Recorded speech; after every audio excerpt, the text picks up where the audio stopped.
and on CBS News in the United States that the United States and Israel are preparing to launch what could be, their most extensive bombing campaign yet against Iran's energy infrastructure.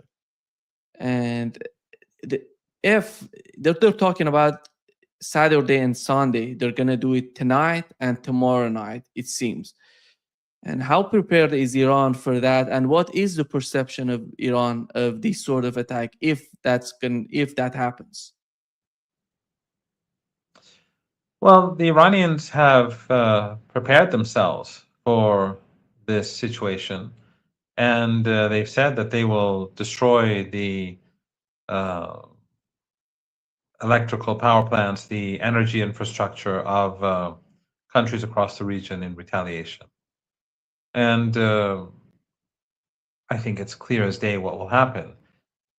These countries will not be able to continue to exist. I mean, there are quite a few people in the Persian Gulf that have the ability to keep their homes, uh, the electricity in their homes, working through these uh, their own private uh, machinery, but ultimately it's that the regimes will fail.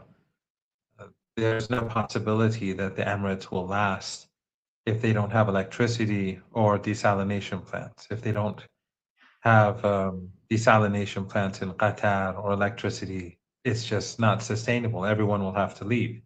Again, they may have these mini generators that can work for a few wealthy families or part of the population for a few days, but that's not going to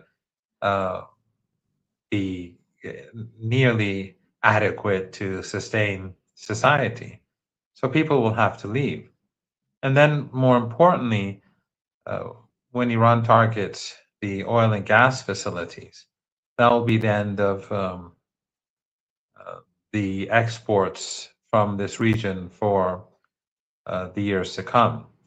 And I believe that that will create a panic on the global markets because until now, the question has been when will the Strait of Hormuz be reopened? And when will the oil and natural gas or LNG and helium and fertilizers and so on get back onto the global markets? And how can the global markets be spared or the global economy be spared from a recession? But once this happens, then I think we're going to see a panic in the markets and collapse because there's no way that Trump or anyone else will be able to manipulate the markets anymore. People will be seeing scenes of burning infrastructure, and it will become clear to everyone that if the Strait of Hormuz is open tomorrow as a result of another MOU or another agreement between Iran and the United States, it won't really matter anymore. There will be nothing left to export. These countries will have collapsed and their facilities will have been badly damaged or destroyed. So what the United States is threatening to do basically in the next couple of days alongside the Zionist regime, because at the end of the day, it's the Zionist regime that's behind it. It's not the United States. It's the Zionist lobby, the Israeli regime. We're seeing their propagandists in the United States pushing day and night for all-out war. I was just on Piers Morgan, and they were advocating all-out war against Iran. It's clear that the force behind the driving force behind this conflict is the Israeli regime. But if this, I think it's clear to the Americans that this will be catastrophic for the global economy and the U.S. economy. But it appears, I mean, if this happens, it's clear that the United States has accepted its own depression, accepted having an economic depression and economic ruin for the sake of the Zionist lobby. It's not going to end well for the Israeli regime. because ultimately people across the world are going to recognize who has brought about this catastrophic situation. Because an economic depression is going to affect you in Brazil, it's going to affect people in Japan, it's going to affect people in South Africa, it's going to affect people in Argentina, in Nigeria. No one is going to be spared. And everyone will know who brought this about. It was Trump and Netanyahu and the forces that push the United States, meaning Zionism and the Zionist regime, towards this economic cliff. So we'll have to see. I mean, last night in Iran, some people were awake at night and to see what will happen. I did get up for morning prayers, and nothing. Obviously, nothing happened. So I went back to sleep. But some of my friends were up till then, and they were waiting to see what would happen. But we'll have to wait and see what happens tonight. I mean, I would have thought that they would do this last night after the markets closed, because tonight and tomorrow night is right, would be when the markets begin to reopen in Asia. But nothing is nothing would surprise me anymore. Nothing surprises me, and it will be very difficult for the United States and the Israelis to destroy Iran's critical infrastructure, because Iran has a large number of power plants across the country. It will cause damage. It will cause electricity shortages. But it's much easier for Iran to do huge damage, because all of the, as you know, and as your viewers know, all of the assets of the regimes that are collaborating with the United States against Iran are right alongside the shores of the Persian Gulf. There are oil facilities, there are gas facilities, there are power plants, there are desalination plants. They're very easily accessible. And then, of course, this is without including the reality that Yemen has been provoked into war by the Saudis for some very foolish reason. It is said that the Americans pushed them in that direction, but the Saudis have provoked Yemen into waging war. And of course, the Yemeni people are now demanding an end to the barbaric siege. The irony now is, of course, that the Saudis are creating this coalition of countries who want to help Saudi Arabia preserve this barbaric siege. And most of these countries did participate, or many of them did participate, when the Saudis began the genocidal war against Yemen. They supported the Saudis from the very beginning, and they assisted in the starvation of the people of Yemen and the slaughter of the children of Yemen for years. Some of them, of course, later tilted away from Saudi Arabia after the Saudis besieged Qatar. Qatar and Turkey moved away, not for reasons of principle, but because of the conflict that they had, that Qatar had with the Saudis and the Emirates, not because of any feelings towards the people of Yemen. But this coalition is not going to succeed. What are they going to do? They can't stop Yemeni drones, and they can't stop Yemeni missiles, and they can't invade Yemen. So they don't have the capabilities of the United States, and of course, people are going to be asking each and every one of those coalition members, what did you do for Gaza? Why is there no coalition to support the people of Gaza? Why was there no coalition to support the people of Lebanon? Why is there no coalition to put pressure on the Israeli regime? It's only a coalition is only worth creating when it's an ally of the United States that is being punished for a war that it imposed on the people of Yemen, a genocidal war that it imposed upon the people of Yemen. I mean, these countries may be able to mobilize a segment of their societies to support renewing the genocide against Yemen, or renewing this the Saudi war against or strengthening the Saudis in their war against the Yemeni people.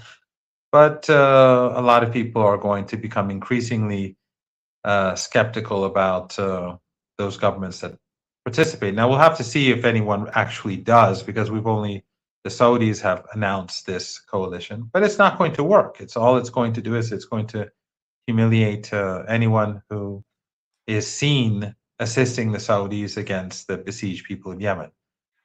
But in any case, they've awoken Yemen, and now the strikes on Iraq have created outrage across Iraq.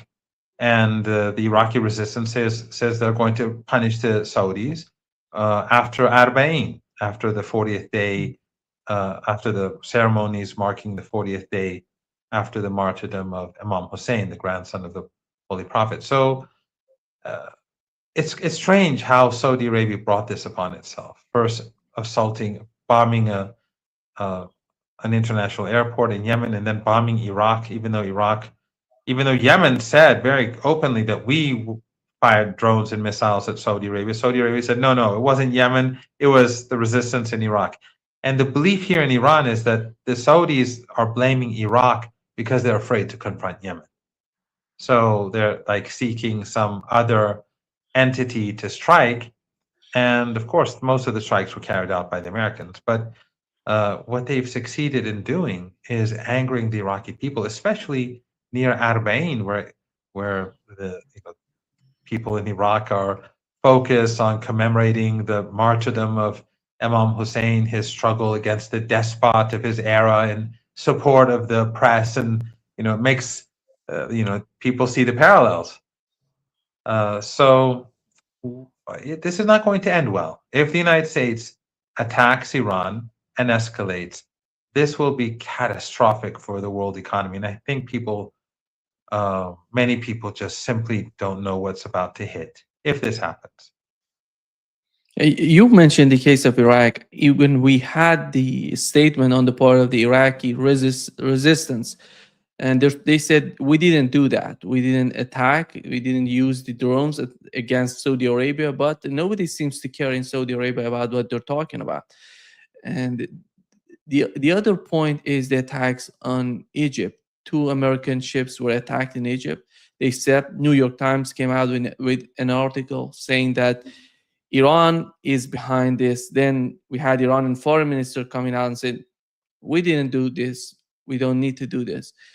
And maybe some people are arguing some of these attacks are false flag operations. What is happening, particularly with the case of Egypt? Was it Iran? Well, I obviously cannot say who it was. I have no idea. But you do know that a number of cells linked to Ukraine were arrested in Iraq, and they were firing drones at different groups in Iraq, opposing groups. So they fired drones at supporters of Iran. They fired drones at supporters of the United States. They fired drones at and it was clear from their actions that they were trying to create conflict and internal strife. And so they were just carrying out false flag operations. And it wasn't, as I said, it wasn't targeting one particular side. It was targeting different political entities to bring about, I suppose, civil war. So you can imagine that this sort of thing could happen in Egypt. It could happen in Saudi Arabia. Although, I mean, the Yemeni armed forces, they took responsibility. They claimed responsibility for strikes on the Saudi oil industry on 2 separate days. But the Saudis, when they failed to acknowledge that, and then on the subsequent day, the Saudis spoke of drones coming from Iraq, but there's no evidence of any strike on Saudi facilities that day. So it could be that the Saudis were just making it up, and on the 3rd day nothing happened. But on previous occasions, Yemen said we did it, and Saudi Arabia just ignored that. Said no, it came from Iraq. The Iraqi government says we have no evidence. The resistance says it has nothing to do with us. And then the Saudis actually bombed bases that belong to the Popular Mobilization Forces that are a part of the Iraqi army. They killed Iraqi soldiers and Iranian soldiers, by the way, Iranian trainers who were there as well. Well, it was the Americans and the Saudis. I should keep reminding people that most of the attacks, strikes were carried out by the Americans. But the point is that there could be a combination of false flag attacks, like in Egypt, perhaps. That's what the Iranians are saying. There could be just also alongside that the foolishness of Saudi Arabia. I mean, the Saudi regime is not known to be uh, uh, one that is very wise. Remember, Mohammed bin Salman, he beat up the Lebanese prime minister, physically beat him up, the former prime minister Hariri. He murdered Jamal Khashoggi, someone who I knew personally, and I'd met many times in different places. He murdered him in their own consulate and got rid of his body and I think acid, and it caused an uproar, and then pretended that nothing happened. I mean, this is not a wise leadership. Then he started the genocidal war with Obama greenlighting it in Yemen because he considered Yemen to be Saudi Arabia's backyard. And after years of genocidal war, he was forced to accept a ceasefire. And then, of course, he imposed a siege on Qatar, who was his ally. And Iran basically saved Qatar. Iran allowed Qatar to use its airspace and its sea routes to survive. And Qatar, of course, never really returned the favor, did the opposite in the long run. So this is a leader whose history of leadership is full of extraordinarily foolish acts. And then again, going back to Yemen, bombing Sana'a International Airport and carrying out an act of war. I mean, he obviously wanted to prevent Iran from breaking the siege that he imposed on the Yemeni people. But to bomb an international airport as a plane was about to land, a passenger plane, that's not the sign of a sane and wise leadership. But it's a sign of the times because Trump and all the leaders that we're seeing now in the Western world and among their proxies, none of them have shown any sign of wisdom for the last few years, whether for good or for ill. They're just not. They just have. They've been very foolish. We have, let's assume if the United States together with Israel, finally decide to attack Iran, they have to use Saudi Arabia airspace, Iraqi airspace, all the region. Does that mean that the acts of resistance going to come out together with Iran, Yemen, Iran, and other parts of the acts of resistance to respond to that? Well, already Yemen is at war with Saudi Arabia. They've created a counter siege. We have to remember that the Saudis have a siege on Yemen, and it's been going on for years. Now Yemen has finally imposed a counter siege. And again, in a very bizarre act, a number of countries are joining a Saudi coalition to support Saudi Arabia, despite what it's done to Yemen. It's all about money and resources and that sort of thing, but it's going to fail, and as I said, it's going to demolish the image of those countries, whoever does effectively get involved, if any do. But Yemen is already in. And as I said, the resistance in Iraq said that as soon as Arba'in is over, I was invited to go to a program in Karbala for Arba'in, but I really would have liked to go. But I thought, if the United States attacks Iran, it's best for me to be here. So, but Iraq has said that after Arba'in, they're going to strike back. So it's already, and the escalation has already begun. And if the United States attacks Iran, all those countries are in bed with the United States. They don't have to use everyone's airspace. They are all involved. They have U.S. bases. They have assisted the United States from Kuwait, even Oman, let alone Qatar and Bahrain and Saudi Arabia and the United Arab Emirates. All of them are complicit. Jordan, and of course the Israeli regime. So the Iranian response will be devastating.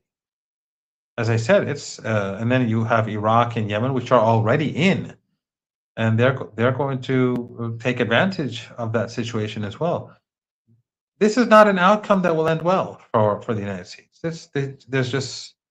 It's just going to lead to collapse. I think that the Arabian Peninsula, the map of the Arabian Peninsula will just change. We're going to have a different future, a different uh, political, where the borders of countries will change. The names of countries will change. This is going to be very big if the United States carries out its threats. If it really moves in that direction, this is going to bring about great change, and of course, it's going to bring about global tragedy. I mean, look at what happened in Morocco, right? Now, in the case of Morocco, this was obviously not organic. This was the Americans and the Israelis who were behind it. There's evidence of this, and so I don't want to get into the Moroccan Spanish uh, uh, history. That's not the issue. The timing is what's important, right? So that's the history of the two countries and the grievances and all that aside.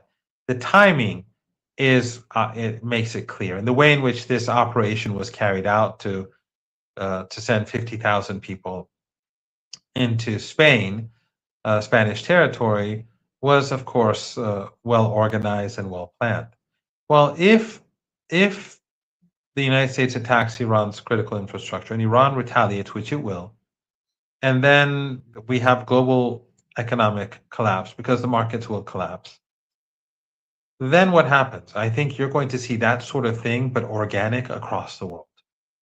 You're going to see people move on the move in countries where there's no food or where there's no when the economies have collapsed. They're going to move to places which historically have been better off. So I think there will be mass migration in different parts of the world away from centers of poverty. But of course, the problem will be that everywhere will be affected. Everywhere in the world will be moving towards poverty and destitute.